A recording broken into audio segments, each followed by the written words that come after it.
ప్రభునందు ప్రియమైన వారలారా, మన రక్షకుడైన యేసుక్రీస్తు నామమున మీ అందరికీ శుభములు, వందనాలు నేను తెలియజేస్తున్నా. ఈ ఉదయమున మరి దేవుని యొక్క వాక్యాన్ని మనము ధ్యానించుటకు గాను పరిశుద్ధ గ్రంథములో నుండి లూకా సువార్త 7వ అధ్యాయములో 13 నుండి మనం 17 మట్టుకు మనం చదువుకుందాం. లూకా 7:13 నుండి 17 మట్టుకు. ప్రభువు ఆమెను చూచి ఆమె యందు కనికరపడి ఏడవవద్దని ఆమెతో చెప్పి దగ్గరకు వచ్చి పాడెను ముట్టగా మోగుచున్నవారు నిలిచిరి.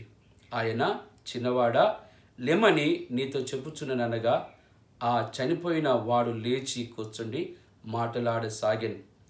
ఆయన అతని తల్లికి అప్పగించాను. అందరూ భయాక్రాంతులై మనలో గొప్ప ప్రవక్త బయలుదేరి ఉన్నాడని, దేవుడు తన ప్రజలకు దర్శనం అనుగ్రహించి ఉన్నాడనియు దేవుణ్ణి మహిమపరిచిరి. ఆయన గూర్చిన ఈ సమాచారము యూదయ ఎందంతటను చుట్టుపట్ల ప్రదేశమంతటను వ్యాపించి ఉండెను.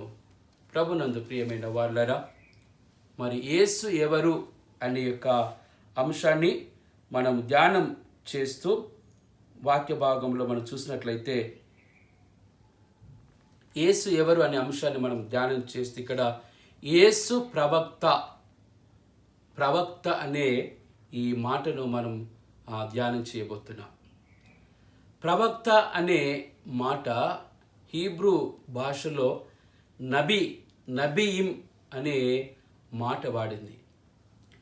ఈ నబీ అనగా ప్రవక్త అంటే ఏంటిది అంటే దీర్ఘదర్శి, దేవుని ఆత్మను పొందినవాడు, దేవుని చేత పిలువబడిన వాడని అర్థం. ఈ ప్రాఫిటిక్ మూమెంట్, ప్రవక్తల యొక్క ఉద్యమము అనేది, ప్రవక్త అనేది మొదటి సమూయేలు గ్రంథములో నుండి, సమూయేలు ప్రవక్త నుండి ప్రారంభమవుతుంది. ఈ సమూయేలు గ్రంథములో నుండి ఈ ప్రవక్తల యొక్క ఉద్యమము ప్రారంభమవుతుంది గనుక ప్రవక్తల గురించి చాలా చోట్ల మరి దేవుడు ఆయన అక్కడ జ్ఞాపకం చేస్తూ ఉంటాడు.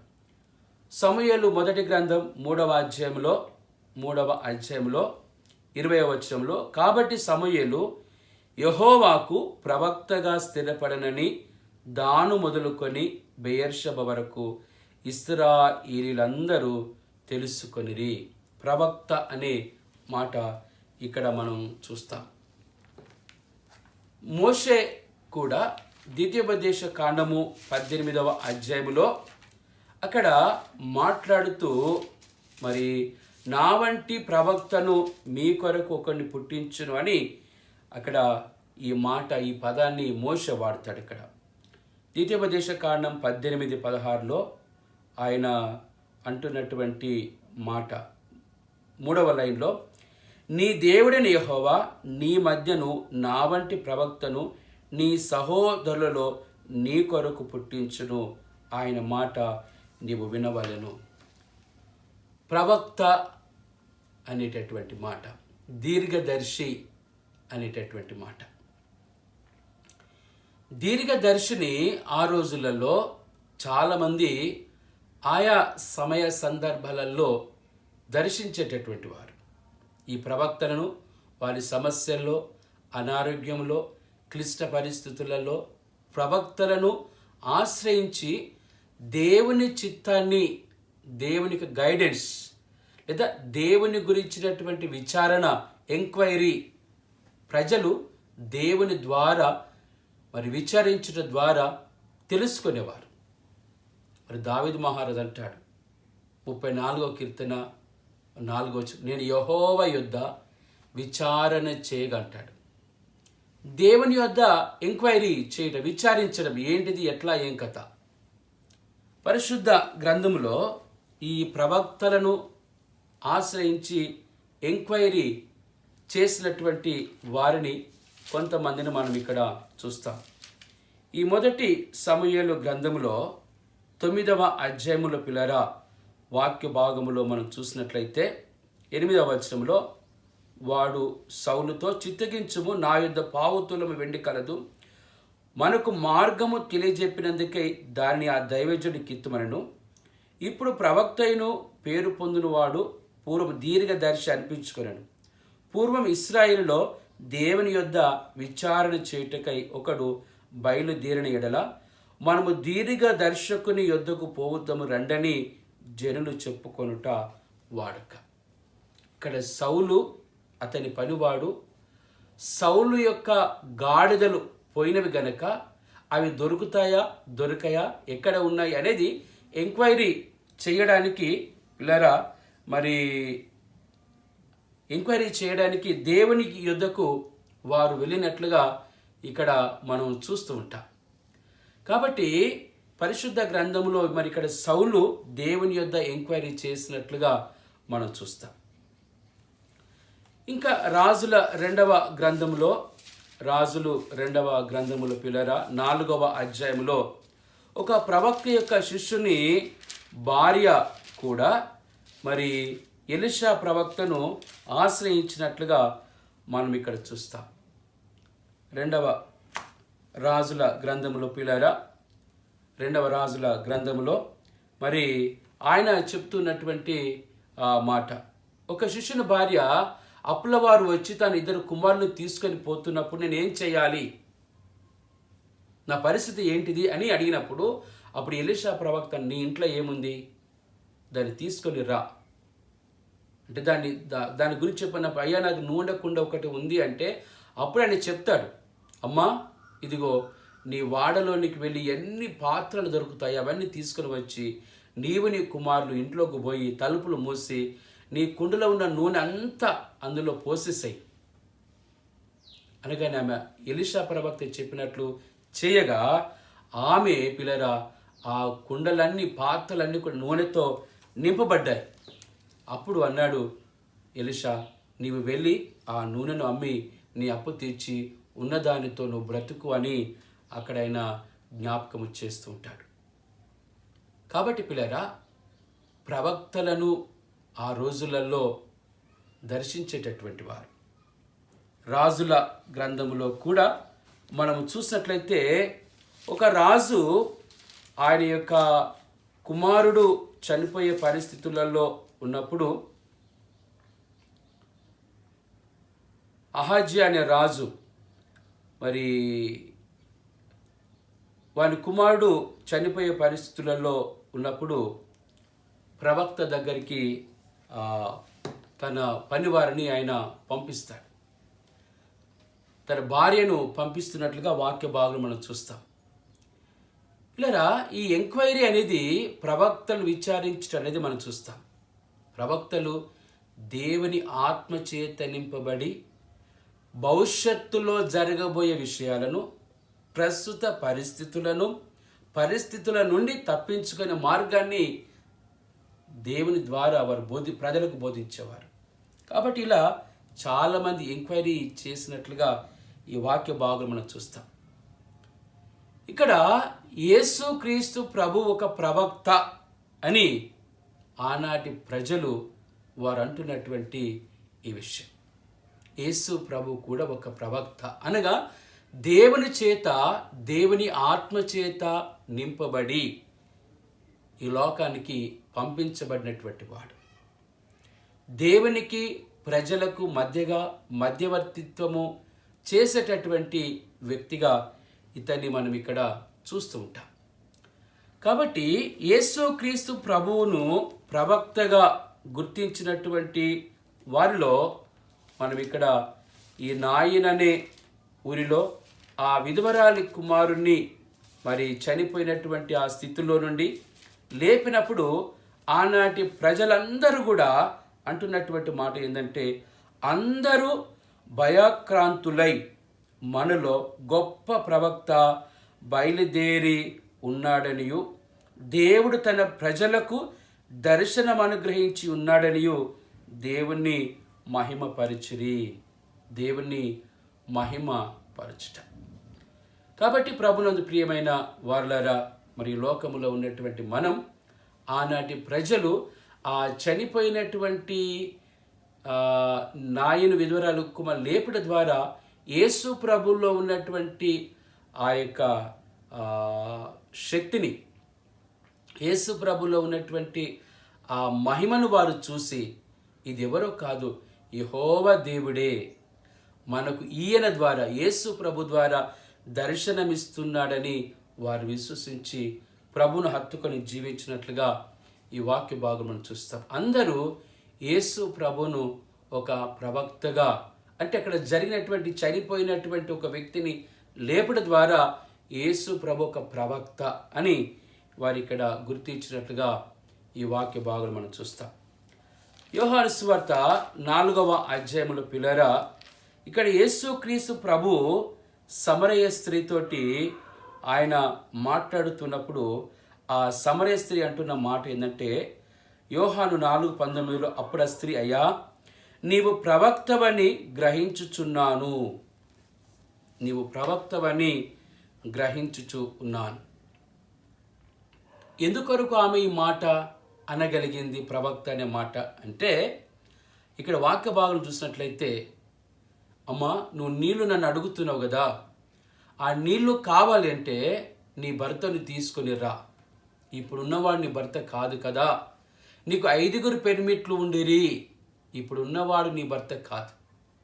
అంటే ఒక మనిషి, ఆ మనుషుని యొక్క ప్రవర్తన, ఆ మనుషుని యొక్క జీవన విధానము, ఆ మనుషుని యొక్క భవిష్యత్తు, ఆ మనుషుని యొక్క స్థితిగతులన్నిటినీ ప్రవక్త ఆత్మచేత ఆయన తెలుసుకొని, పరిశుద్ధ గ్రంథములో కూడా మనం యేసు ప్రభు ద్వారా యేసు ప్రభు ఎలా తెలుసుకున్నాడు అనేది గనుక మనము వాక్య భాగంలో చూసినట్లయితే, మార్కు సువార్త 2వ అధ్యాయంలో 8వ వచనంలో అంటాడు, యేసు వెంటనే తన ఆత్మలో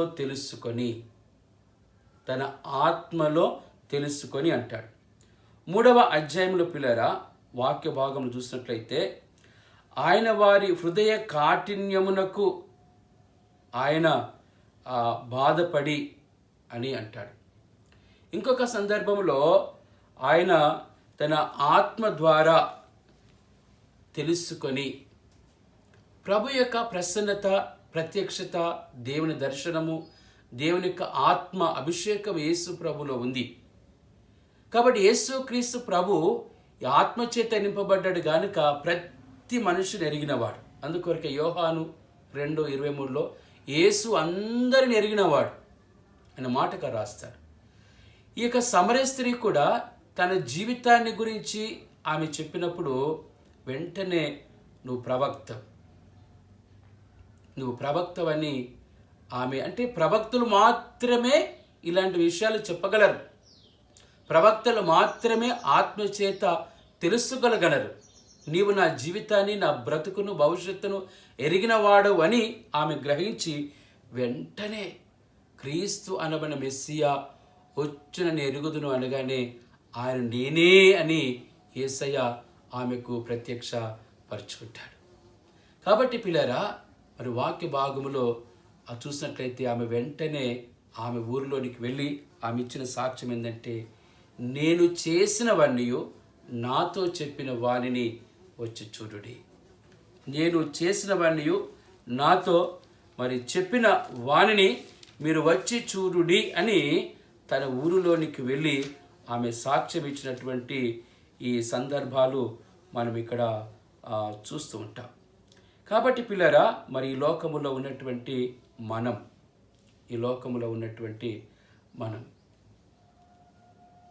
యేసు క్రీస్తులో ఉన్న దైవత్వాన్ని నువ్వు గుర్తిస్తున్నావా? ఆయన ఒక ప్రవక్తని నువ్వు విశ్వసిస్తున్నావా? నీ గురించి తెలిసినవాడని విశ్వసిస్తున్నావా? నీ గురించి అని తెలిసినవాడు గనక నీ సమస్యకు పరిష్కారము ఆయనే చూపించి నీకు విడుదలనిచ్చేటటువంటి దేవుడు. ఈ స్త్రీ ప్రవక్త అని యేసు ప్రభును అక్కడ గుర్తించింది. ఇంకొక సందర్భంలో కూడా మనము జ్ఞాపకం చేసుకున్నట్లయితే పిల్లరా, యోహాను సువార్త 6వ అధ్యాయంలో మరి 4వ వచనంలో, ఆ మనుషులు యేసు చేసిన సూచక క్రియను చూచి నిజముగా ఈ లోకమునకు రాబోవు ప్రవక్త ఈయనే అని చెప్పుకొనేది. ఈ లోకమునకు రావలసిన రాబోవు ప్రవక్త ఈయనే అంటే ఏంటిది? ఇక్కడ ఆ మనుషులు ఎవరి మనుషులు అంటే ఇక్కడ మరి 5,000 మంది జన సమూహం ఆహారాన్ని పంచి పెట్టినప్పుడు ఇలా ఇక్కడ దేవుడు వాక్యంలోని జ్ఞాపకం చేస్తూ ఉంటాడు. 5,000 మందికి ఆయన ఆహారాన్ని పంచిపెట్టినప్పుడు మరి దేవుడు ఇక్కడ అంటున్నటువంటి మాట ఏంటంటే మరి కేవలము పురుషులు మాత్రమే 5,000, కేవలం పురుషులు మాత్రమే 5,000. ఈ ఆహారాన్ని వారు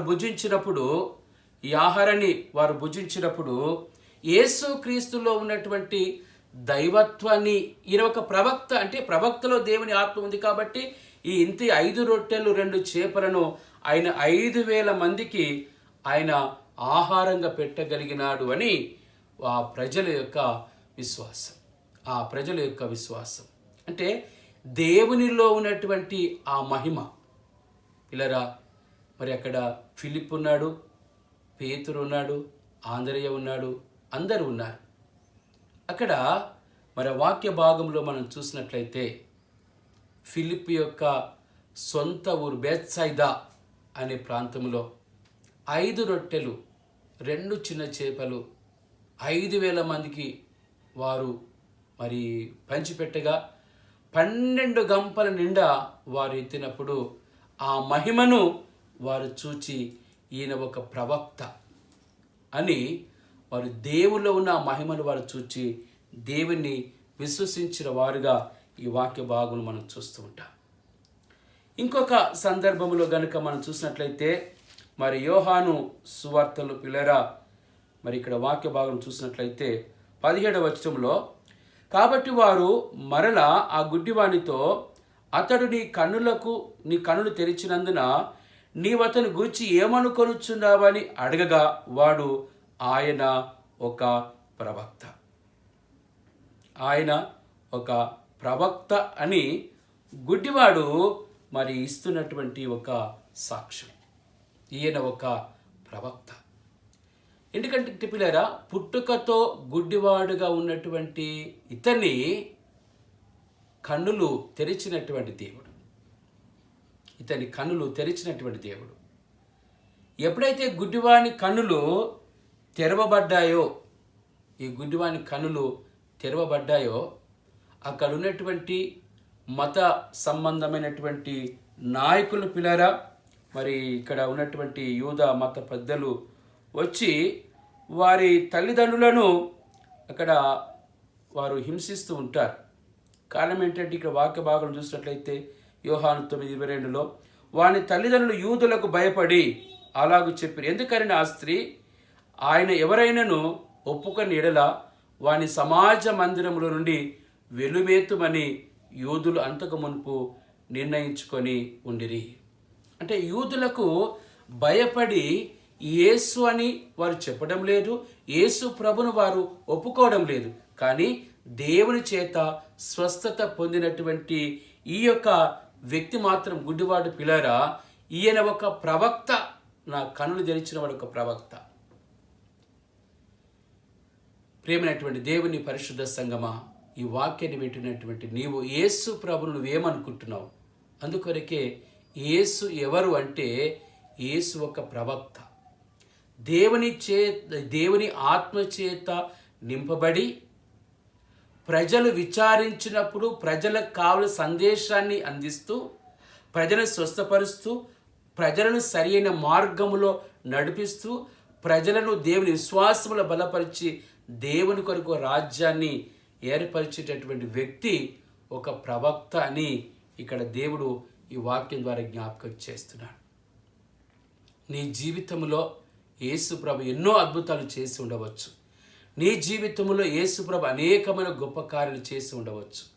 నీ జీవితంలో అనేకను ఊహించినంత కంటే, అడిగిన వాటికంటే గొప్ప కార్యాలు చేసి ఉండవచ్చు.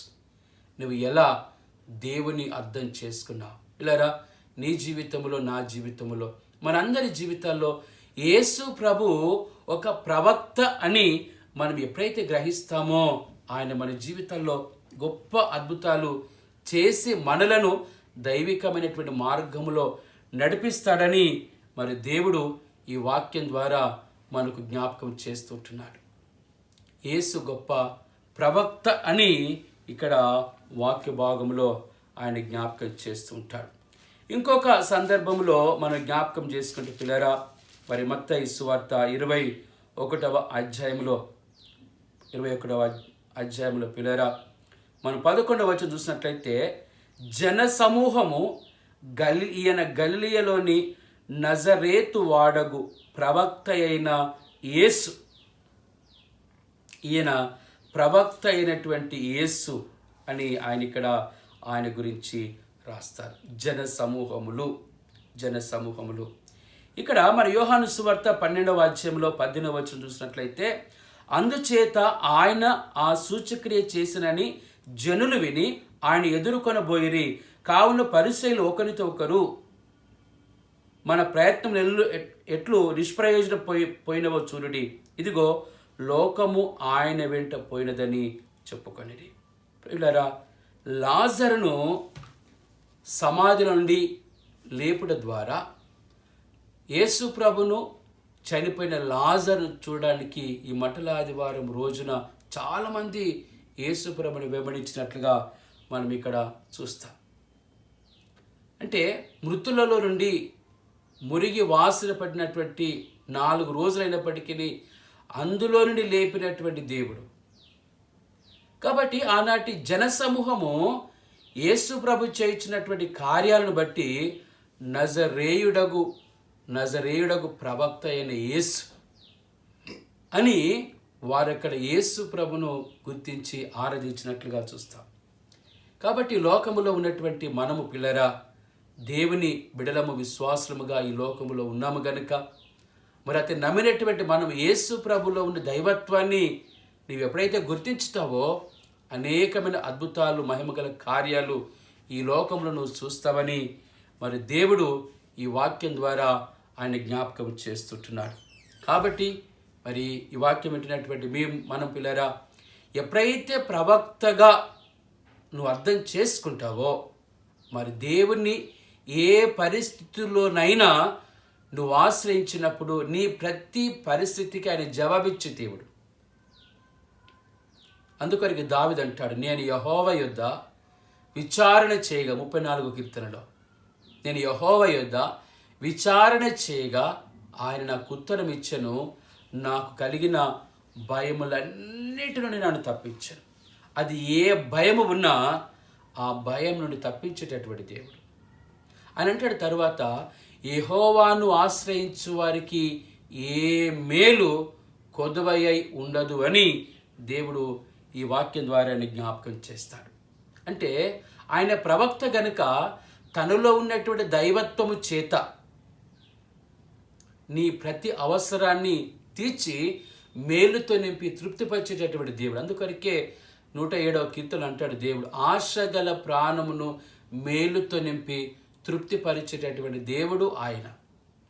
కాబట్టి పిల్లరా, మరి షూనేం అనే పట్టణములో ఉన్నటువంటి ఆ గనురాలైనటువంటి స్త్రీ తన భర్తతో అంటున్న మాట, మన దగ్గరికి వచ్చుచూ పోవచ్చున్నవాడు భక్తి గల దైవ జనుడని నేను ఎరుగుదును అని ఆమె తన సొంత ప్రయత్నం చేత భర్తతో మాట్లాడి తన ఇంటి మీద గదిని కట్టించి అతని కొరకు అయినటువంటి అతిథి సత్కార్యములు చేయట చేత ఆమె ముసలితనములో కూడా గర్భము దాల్చి కుమారుని కన్నట్లుగా వాక్య భాగములో మనం చూస్తాం. ఏలియా ప్రవక్త విషయంలో 1 రాజు గ్రంథం 17వ అధ్యాయంలో సారెపతులో ఉన్నటువంటి విధవరాలు ఏలియా ప్రవక్త మాట వినుట చేత ఆమె 3.5 సంవత్సరాలు ఆమె ఇంటిలో దేవుని మహిమను చూడగలిగింది. ఆమె ఇంటిలో దేవుని ఆశీర్వాదము తొనికిసలాడింది. ఆమె దేవుని యొక్క మహిమను వారు చూశారు, మరి అద్భుతంగా వారు పోషించబడ్డారు. కాబట్టి పిల్లరా, ఈ లోకములో ఉన్నటువంటి మనము యేసు ఒక ప్రవక్త గనుక అలనాడు వారందరూ విశ్వసించి ప్రవక్తను ఆశ్రయించుట చేత, ప్రవక్త యొద్ద విచారణ చేయుట చేత, ప్రవక్తను నమ్ముట చేత అనేకమైన అద్భుతాలు వారి ఈ లోకములో పొందుకున్నారు. ధనవంతుడైనటువంటి వాడు నరకములో బాధపడుతున్నప్పుడు ఆ ధనవంతుడు చేసినటువంటి ప్రార్థనకు దేవుడిచ్చినటువంటి జవాబు గనుక ఈ వాక్య భాగంలో మనం చదువుకున్నట్లయితే పిల్లరా, ఆయన అంటున్నటువంటి ఆ మాటను మనం ఇక్కడ చూద్దాం ఒకసారి. ఆయన ఏమంటున్నాడంటే లూకా 16:29 అందుకు అబ్రహాము, వారి యొద్ద మోషయు ప్రవక్తలు ఉన్నారు, వారి మాటలు వినవలనని అతనితో చెప్పగా. కాబట్టి దేవుని ప్రజలైన వారు ప్రవక్తల యొక్క మాటలు వింటే వారి ద్వారా అనేకమైన ఆశీర్వాదాలు మీరు పొందుకుంటారు. కాబట్టి యెహోవా దేవుడు యేసుక్రీస్తు ప్రభు ఆది సంఘములో మన వాక్య భాగం చూసినట్లయితే కొరింథీయులకు రాసిన మొదటి పత్రిక 12వ అధ్యాయంలో కొందరిని ప్రవక్తలుగాను, కొందరిని ఉపదేశకులుగాను, కొందరిని కాపరులుగాను అనే మాట ఇక్కడ వాడతాడు. కాబట్టి లోకములో ఉన్నటువంటి మనము పిల్లరా ప్రవక్తలను విశ్వసించి ఆశ్రయించినప్పుడు ప్రతి సమస్యకు జవాబు దొరుకుతుంది, దానిని మీరు విడుదల పొందుతారు. కాబట్టి ఇక్కడ యేసు ఒక గొప్ప ప్రవక్తని విశ్వసించి నువ్వు ఎప్పుడైతే లోబడతావో దేవుని మహిమను చూస్తావు. అటువంటి కృప దేవుడు మీకు అనుగ్రహించునుగాక. ఆమేన్. ప్రార్థించుకున్న ప్రభువా, కనికరంగల తండ్రి, నీ పరిశుద్ధ పాదాల కొందనాలు చెల్లిస్తున్నా ప్రభా. ఇదిగోనైనా మరి వాక్యాన్ని వింటున్నా ప్రతి బిడ్డను మీరు దీవించండి. ప్రతి వారితో కూడా మీరు ఉండండి. మీ సమాధానం, సంతోషం ఈ బిడ్డలకు అనుగ్రహించి